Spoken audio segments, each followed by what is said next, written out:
paperwork is Falkland, so I can't see why not. ব্যাটে রানের দেখা পাচ্ছিলেন না সৌম্য সরকার। সময় এতটাই খারাপ যাচ্ছিল যে 23 সালেও 3টি ওয়ানডে ম্যাচ খেলে রানের খাতা খুলতেই পারেননি এই ব্যাটার।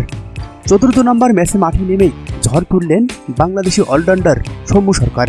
নিউজিল্যান্ডের বিপক্ষে দ্বিতীয় ওয়ানডে ম্যাচে সেঞ্চুরি হাঁকিয়ে ফেললেন সৌম্য সরকার। 1881 দিন পর বাংলাদেশি ব্যাটসম্যান সৌম্য সরকার পেয়েছেন ওয়ানডেতে সেঞ্চুরির দেখা, সেটিও আবার তার কেরিয়ার সেরা ইনিংস। নিউজিল্যান্ডের মাটিতে সম্মুর করা সেঞ্চুরির সুবাদে বাংলাদেশ পেয়েছে চ্যালেঞ্জিং স্কোর। আজ ভোর 4টায় দ্বিতীয় ওয়ানডে ম্যাচে বাংলাদেশের মুখোমুখি হয় নিউজিল্যান্ড।